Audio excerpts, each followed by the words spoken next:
हाय कर हाय. अरे बा हाय कर, पळू नको.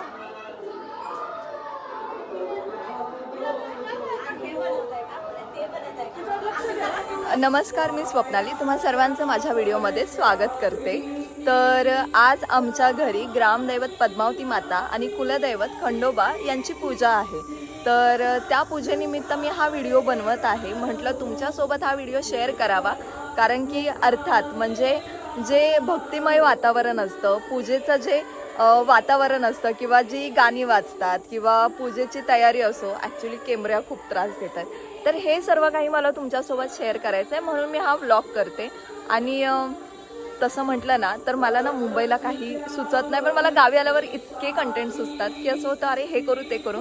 पण असो, मी पूजेचा व्लॉग बनवणारच होते, कारण की मीच 2-3 वर्ष झालं पूजेला आले नव्हते. यावर्षी आले. आणि बाकी मला माहिती आहे सगळ्यात जास्त काय आवडतं पूजेमधलं, ही जी गाणी वाजतात ना विठ्ठलाची, मला खूप आवडतात.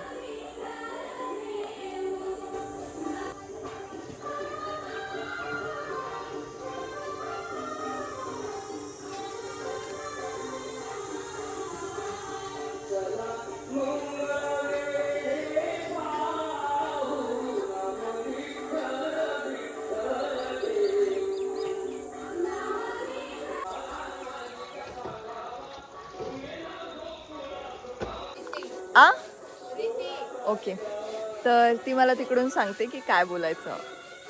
ॲक्च्युली तिला मला सांगायची गरज नाही आहे, तरी पण मला तिला विचारावं लागते. काम करते ना बिचारी. हां,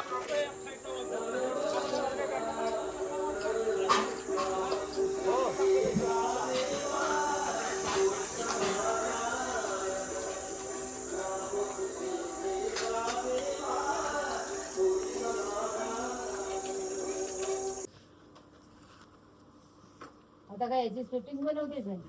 खोबरं सकाळी सकाळी मग गाणार कुठल्यावर फेमस झालेला असा. पण मी खोबरं किसते ते दिसतंय ना.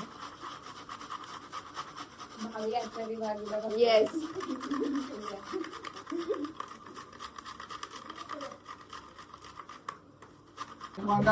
पूजा म्हटली की महाप्रसादाची तयारी आलीच. आधी आम्ही यायचो नाही या तयारीमध्ये, पण आता मोठं झाल्यापासून तयारीमध्ये यावं लागतं. आणि सगळ्यात अवघड कामच मला मिळालं होतं, ते म्हणजे खोबरं किसणं. पण काय जमलंच नाही. हा, मला काय शनिवारी 3 तासात मी इथे येतोय. बरं आहे यार, खरंच पुण्याला जॉब बघायला पाहिजे होता. 3 तासात तापळ. सकाळी 6ला निघालं की 10ला घरी. हा ना, खरंच. 3 तास लागतात पुण्यावरून. सकाळच्या बसनं कमी वेळ लागतो. सुधरत नाही तोपर्यंत आपली हालत खराब. लय भीती वाटते मला. तर गाडी टर्न घेताना जी फाटते ना, समोरनं गाडी आलेली पण कळत नाही.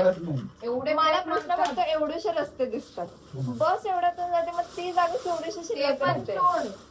असा टर्न आहे एसटी महामंडळवाल्यांना जेवढी आयडिया आहे ना तेवढी कुणाला नाही. आणि ते लोक सेफ आणू शकतात सेफ आणू शकतात. आणि एसटी महामंडळाला ऍक्सिडेंट पण होणार नाही आणि काहीच नाही. आणि त्याचं कसं म्हणजे 2 ड्रायव्हर असतात ते. ट्रॅव्हलर्स वगैरे जे नवीन असतात ना, त्यांना ते रस्ता जमणार नाही, कुणाची पण कामं नाही. आणि तुम्हाला आमच्या ते मुंबईवरून आले रात्री त्यांची फाटली कोकणात 12 वाजता जर बसल्या ना तरी 5 वाजेपर्यंत पोहोचतात. नाही, कारण की अशी गाडी समोरनं गाडी येते की नाही तेच कळत नाही. कळत नाही. आणि ही महाप्रसादाची तयारी. दुसरी पिशवी कुठे ती फळांची कुठे आहे बाळांची पिशवी? आणले की सगळं झालं नाही ती गेली काठी उद्या सगळं बांधली कसं बाकीचं तर एवढंच इथे होतं. ते दही पण होतं ना एका काही ठेवले मी. हे बघा, पूजेचं जेवण इथे बनतंय. आमचे भाऊ काका जेवण बनवतात. भाऊ काका, सरबत कसा झालेला? 1 नंबर ना. सरबत चांगलंच बनवते मी. माहिती मला ते होणारच होतं. तुम्ही मला 3 माणसं सांगितली. सरवण्याची डाळ आहे का? सरवण्याची डाळ आहे. वाटाणा वाटाणा, पापड पापड.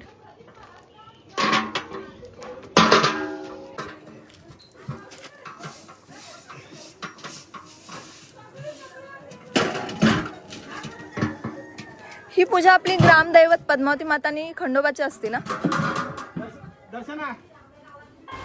आणि जसं की मी तुम्हाला म्हटलं की मला पूजेचं वातावरण खूप आवडतं. म्हणजे बघा ना, एका बाजूला जेवण बनवणं, दारात मंडप, स्पीकर आणि अर्थात लहान मुलांचा हा एकटीच मुलगी आहे पण तरी पण ती तिच्या धुंदीत खेळते आणि खूप छान वाटतं. मला तर खूप आवडतं आणि ही जी गाणी वाजतात बापरे खूप मस्त वाटतं, अर्थात प्रसन्न वाटतं.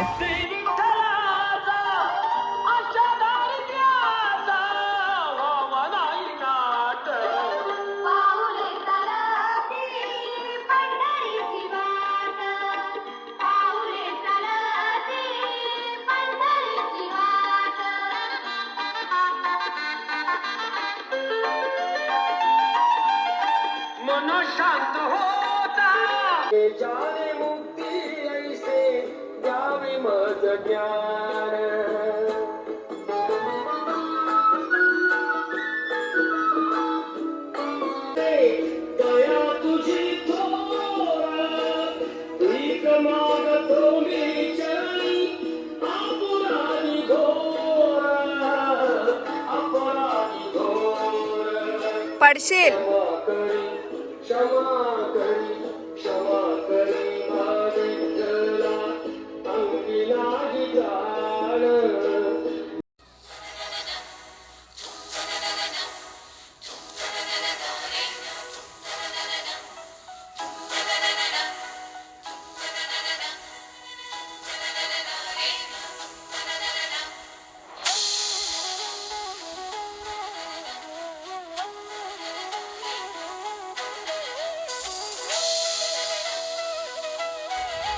ग्रामदैवत पद्मावती माता आणि कुलदैवत खंडोबा राया.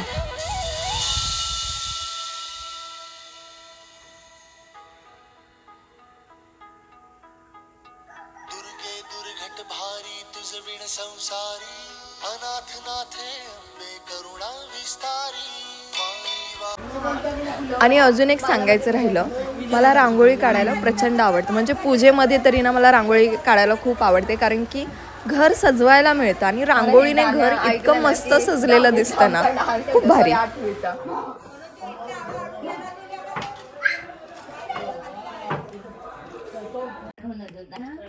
हे बघा मी काढले आहे रांगोळी रांगोळी रांगोळी.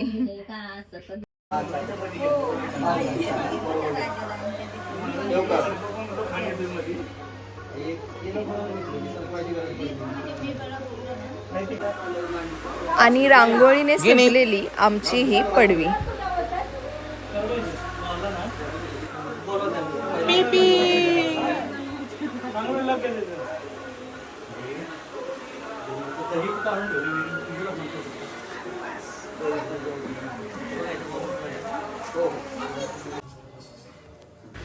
यावर्षी पूजेवर बसण्याचा मान हा नवीन जोडप्याचा होता आणि अशा पद्धतीने पूजा वाचायला बुवांनी सुरुवात केली.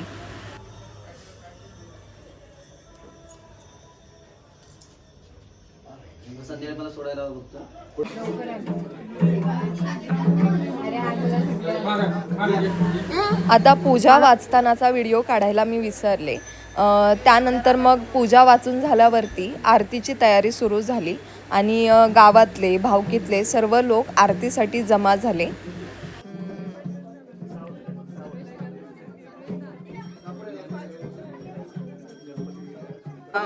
पंढरीनाथ महाराज की जय, महाराज की जय, महाराज की जय, पद्मावती माते की जय, तुळजा भवानी माते की जय, पवन सुत हनुमान की जय, गणपती बाप्पा मोरया, मंगलमूर्ती मोरया, सुखकरता सुखायता वार्ता विघ्नाची,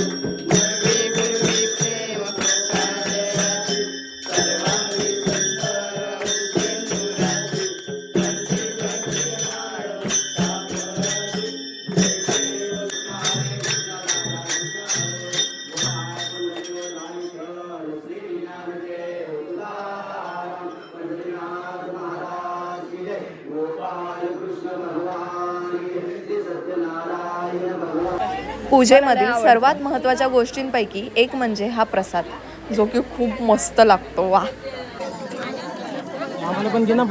बघ बघ ना बघ ना बघ ना, खडी नको दाखवू.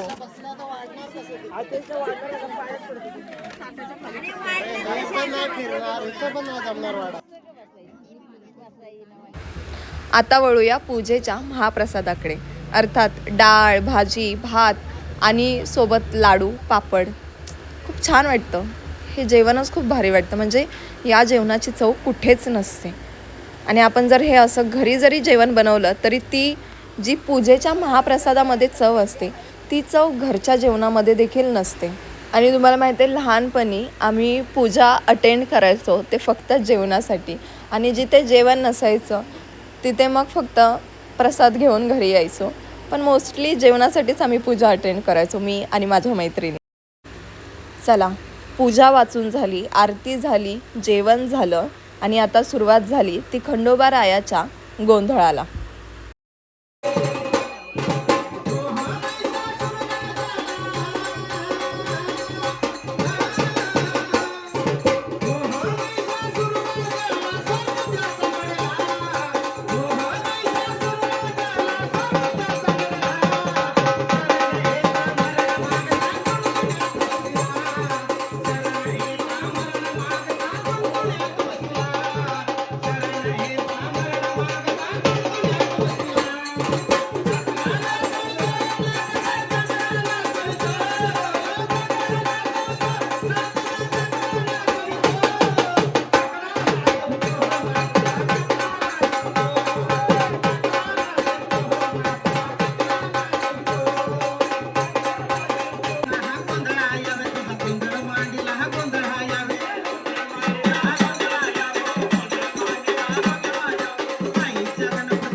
अशा प्रकारे देवाची मनोभावे पूजा करून ग्रामदैवत पद्मावती माता आणि कुलदैवत खंडोबा रायाची पूजा संपन्न झाली.